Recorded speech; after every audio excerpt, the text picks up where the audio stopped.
दृश्यत्वात् न तत्स्वाभासन्दृश्यत्वात्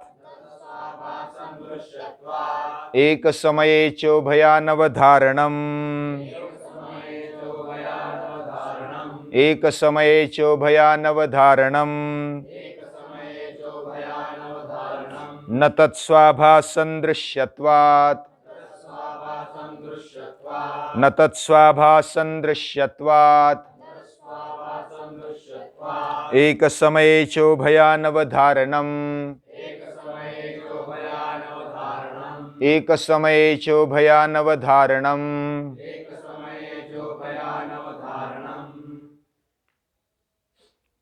कृतश्च पुनः पुनः करणम अभ्यास, किया हुआ बार बार उसको करना, यह अभ्यास है। हम हर रोज सूर्य नमस्कार करते हैं, आसन प्राणायाम करते हैं, दंड बैठक लगाते हैं, योगिक जॉगिंग करते हैं, कुछ अध्ययन करते हैं, धारणा ध्यान भी करने का प्रयास हमारा होता है। तो ये सातत्य जो है वो अभ्यास में आवश्यक है। अभ्यास का महत्व बताते हुए और उसका अर्थ बताते हुए महर्षि पतंजलि कहते हैं, तत्र स्थितो यत्नोऽभ्यासः, जिस अध्ययन को हमें करना है उधर ठहरकर प्रयत्न पूर्वक अभ्यास, बार बार उसको करना, यह अभ्यास होता है। और अभ्यास कैसा होना चाहिए? सतु दीर्घ काल नैरंतर्य सत्कार आसेवितो दृढ़ भूमि है। यह हर एक सूत्र के लिए लागू है, पूरे जीवन के लिए लागू है। हमारा जीवन ही एक अभ्यास है, शिक्षण है। और यह अभ्यास हमारे जीवन में हो, बहुत ही सातत्यपूर्ण हो। जैसा कोई प्लेयर, टॉप का प्लेयर, खिलाड़ू, वह कितना भी ऊंचा क्यों न जाए, उसका एक अव्वल नंबर क्यों ना आ जाए, वो अभ्यास करते रहता है, उसकी प्रैक्टिस चलते रहती है।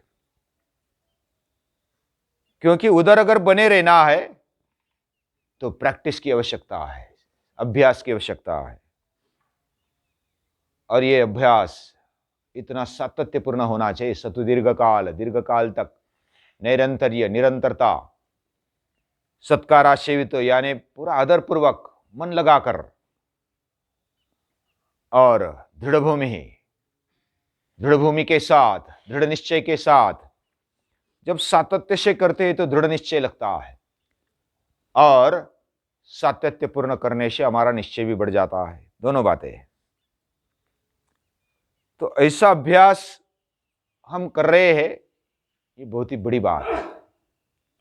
यानी आत्मविकास के लिए, जीवन विकास के लिए यही योग्य मार्ग है।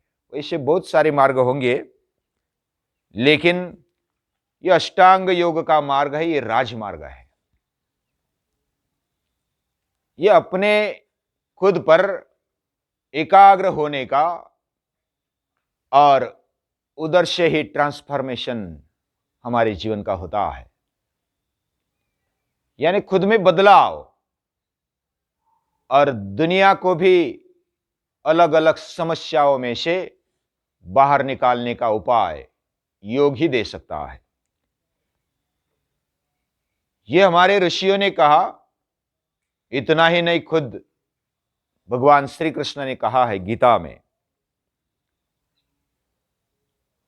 और यह मार्ग ही अगर हम नहीं सुनेंगे, न श्रोष्यसि विनंक्ष्यसि, अगर नहीं सुनेगा तो तेरा विनाश है। लाल बत्ती दिखाई है, ये नहीं सुनेगा, नहीं करेगा तो तेरा विनाश है। हमें जीवन में अगर आत्मविकास, जीवन विकास पाना है तो इन विचारों के अध्ययन की आवश्यकता है। कैवल्यपाद में हम कुछ सूत्रों में देखा, चित्त का अलग अलग प्रकार से अध्ययन कर रहे हैं। चित्त यानी पूरा अंतःकरण उसमें लेना चाहिए, मन, बुद्धि, चित्त और अहंकार। ये हमारा जो चित्त है, जो ध्यानज चित्त, वह अच्छी तरह से निर्माण हो गया है, अच्छी तरह से बना हुआ है। उसको बनाए रखने के लिए भी मेहनत चाहिए होती है। यानी कोई योगी पहुंच गया उस स्थान पर जो अच्छा है, उत्तम है, उस स्थान तक बने रहने के लिए भी अभ्यास की आवश्यकता है। जैसे हर रोज कचरा आता है, हम हर रोज घर साफ करते हैं, रूम साफ करते हैं, हमारा शरीर साफ करते हैं, वैसा मन भी साफ होना चाहिए, हमारी बुद्धि भी स्वच्छ होनी चाहिए। और इन्होंने ही अविद्या के कारण आत्मशक्ति को घेर रखा है। और जब ये साफ हो जाएगा, स्वच्छ हो जाएगा, तो बाकी आत्मशक्ति तो खुद ही प्रज्वलित है, वो अपने आप प्रकट होगी। तो चित्त ये कैसे कैसे काम करता है, उसका क्या रोल है, कैसी भूमिका है, ये महर्षि पतंजलि बताते हैं। चित्त जो अलग अलग प्रवृत्तियां, अलग अलग वृत्तियां उसकी होती है, अलग अलग विकार होते, वासना, कामना, संस्कार होते, वह परिणाम हमें दिखता है, कभी अच्छा होता है, कभी बुरा होता है। हम मेहनत करते हैं, ध्यान पूर्वक करते हैं, एकाग्र होकर करते हैं तो अच्छा होता है, और कभी ढीला पड़ते हैं तो बुरा भी होता है। लेकिन ये जो चित्त है वो परिणाम रूप है, वो परिणाम पाता है,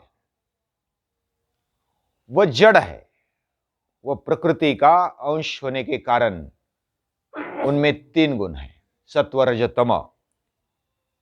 और ये जो प्रकृति है प्रसव धर्मी है, ये सांख्य बताता है। और ये जो उसका परिणाम है, वो परिणाम होते दिखाई देता है। जैसे हमने कल देखा कि एक फाउंडेशन होना चाहिए, जैसे एक सरोवर है, उसमें पानी है, सरोवर में नीचे जमीन है या तो पत्थर है, और ऊपर पानी है, इसलिए वो पानी ठहरता है, उस पर लहरें आती है, उसमें स्थिरता भी आती है, उसमें कीचड़ होता है, अलग अलग उसके परिणाम दिखाई देते हैं। वैसे चित्त पर भी अलग अलग विषयों के द्वारा, अलग अलग वृत्तियों के द्वारा, क्लेशों के द्वारा अलग अलग परिणाम होते हैं। ये परिणामी है। और जो पुरुष है, अंदर बैठा हुआ, अंदर ठहरा हुआ जो चैतन्य है, वो अपरिणामी है, वो परिणाम नहीं पाता है। और परिणाम न पाने के कारण ही वो अलग अलग परिणामों को वह जगह देता है। यानी कि वो फाउंडेशन रूप है, और बाकी जो हलचल है उसके ऊपर होती है, हमें दिखाई देती है। जो चित्त है, अंतःकरण है, वो चीज को या तो वस्तु को या तो विषय को वो जानता है, जो उसके सानिध्य में आती है। चित्त जिसको व्याप लेता है, व्याप्त कर लेता है, उसको वो जानता है, उसको वो ज्ञात हो जाती है। और जो नहीं संलग्न होता तो अज्ञात रह जाती है।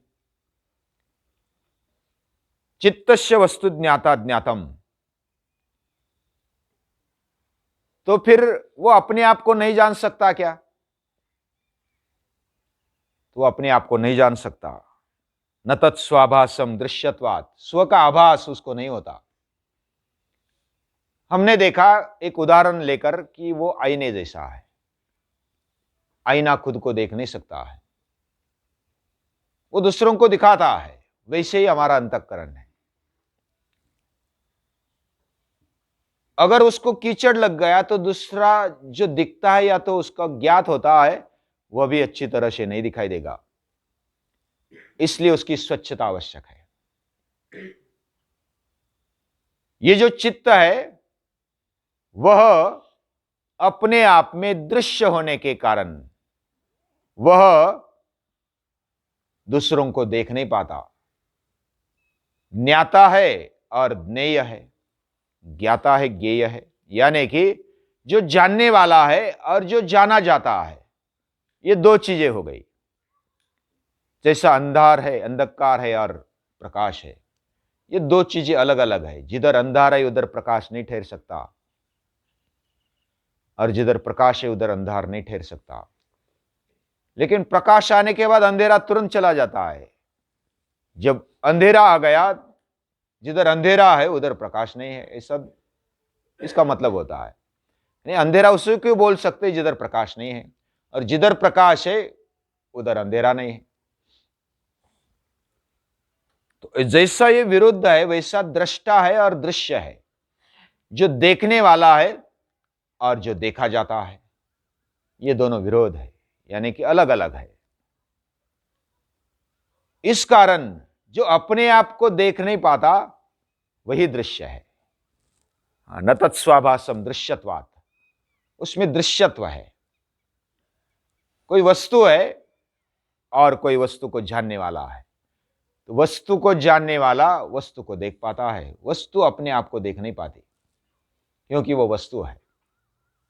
इसी तरह न तत्स्वाभासम दृश्यत्वात्, वो दृश्य होने के कारण, उसमें दृश्यत्व होने के कारण वह खुद का आभास नहीं कर पाती। स्वाभासम, स्वयं प्रकाशित करना, उसको स्वयं को देखना ही उसको नहीं आता है। इधर हमें थोड़ा पता चलता है, हम समझो कि योग दर्शन का अभ्यास कर रहे हैं, या तो दूसरा उदाहरण लेते हैं, हम पेड़ को देख रहे हैं, वृक्ष को देख रहे हैं, वृक्ष की टहनियां देख रहे हैं, उसके पत्ते देख रहे हैं, उसके फूल देख रहे हैं, उसके फल देख रहे हैं, उसका अलग अलग रंग देख रहे हैं, आकार देख रहे हैं। ये हमारे आंखें देख रही है, लेकिन ये हमारे आंखें देख रही है, उसको जान रही है, ये भी हम जान रहे हैं। ये दो बातें हो गई, समझ में आया? हम जिसको देख रहे हैं वो हमारा मन देख रहा है, बुद्धि देख रही है, लेकिन मन बुद्धि को भी देखने वाला अंदर कोई बैठा है, वही दृष्टा है। ये दो बातें वो साथ में करता है। चित्त की मजाल नहीं कि वो दो बातें साथ में करे, क्योंकि वो दृश्य है, वो जड़ है। एक समये चोभया नवधारणम, एक समये च उभया अनवधारणम। एक चित्त एक समय एक चीज को ही ग्रहण कर पाता है, दूसरे चीज की अवधारणा नहीं कर पाता। एक समय एक ही सोच सकता है, दूसरा नहीं सोच सकता। एक ही समय एक का ही अध्ययन कर सकता है, दूसरे वस्तु का, पदार्थ का वो अध्ययन नहीं कर सकता। ये उसकी मर्यादा है।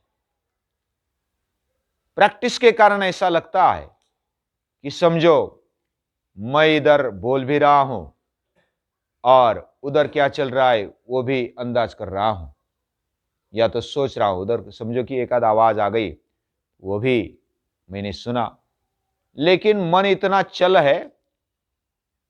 वैसा अर्जुन ने कहा, चंचलम मन कृष्ण प्रमाथि बलवत दृढ़म। चंचल कहा, लेकिन भगवान उसको चल कहते हैं। असंशय महाबाहो मनोर दुर्निग्रहम चलम। वो चल है, यानी इधर उधर भागता है, यानी एक क्षण के छोटे से भाग में ही वो इधर से उधर जाता है, और इधर से उधर जाता है, ये उसकी क्षमता भी है और उसका दौर्बल्य भी है। दक्ष रहने के लिए आवश्यक भी है, और वह डिस्टर्ब हो जाता है, इसके लिए वो प्रॉब्लम करने वाला भी है। लेकिन एक समय एक ही करता है। वो आदत के कारण दो दो कर पाता है। हमारा शरीर, इंद्रिय वो आदत के कारण कर पाते। जैसे हम साइकिल चलाते, फोन पर भी बोलते, या तो गाड़ी चलाते हैं, दूसरा भी कुछ इधर उधर देखते हैं, वो प्रैक्टिस का भाग है। प्रैक्टिस के कारण हम अलग अलग चीजें साथ में कर सकते हैं, लेकिन चित्त एक समय एक ही चीज जान पाता है, वो देख पाता है। तो ये बात अगर ध्यान में रखेंगे तो पता चलेगा कि चित्त ये दृश्य है, और दृश्य होने के कारण वो दृष्टा नहीं है। वो दो चीजें हैं, दो बातें हैं, और दो तत्व होने के कारण, और वैसा योग दर्शन, सांख्य दर्शन ये मानता है कि दो बातें हैं, मूल प्रकृति और पुरुष। और ये दो होने के कारण वो एक दूसरे को सपोर्टिंग हो सकते हैं, लेकिन दो दो है, एक नहीं है। ये बात ये इधर समझाना चाहते हैं। इसमें हमें समझना चाहिए हमारे लेवल पर चित्त के द्वारा जो चित्त जिस वस्तु को जानता है, वह वस्तु, वह पदार्थ, वह ज्ञाता को मालूम हो जाता है। खुद चित्त को भी वो जानता है और चित्त ने जानी हुई वस्तु को भी वो जानता है। वो सभी समय सदा ज्ञाता चित्तवृत्तयः, वो जो ज्ञाता है, दृष्टा है, वह सभी समय चित्त को जानता है। वह जब शांत है तभी जानता है, जब अशांत है तभी जानता है, जब ज्ञान पा रहा है तभी जानता है, नहीं पा रहा है तभी जानता है। उसका वो साक्षी है, वो सदा सर्वदा साक्षी है, सदा सर्वदा दृष्टा है, वो अपरिणामी है। ये बात अगर ध्यान रखेंगे तो वेदांत समझने में भी आसानी आ जाएगी।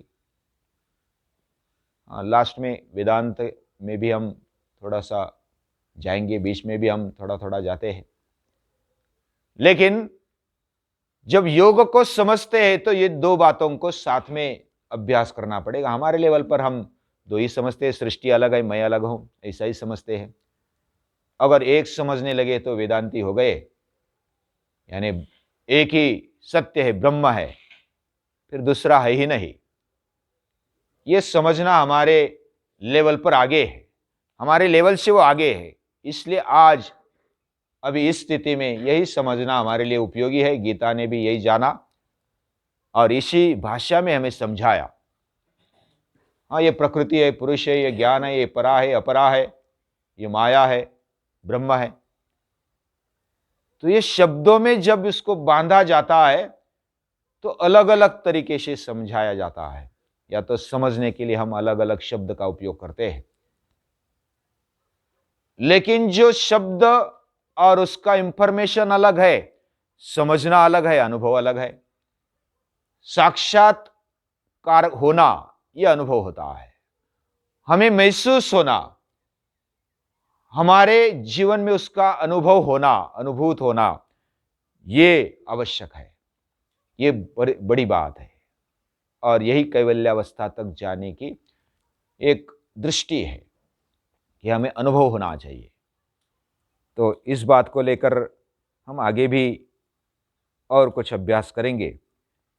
आज तक इतना ही, रुकते हैं।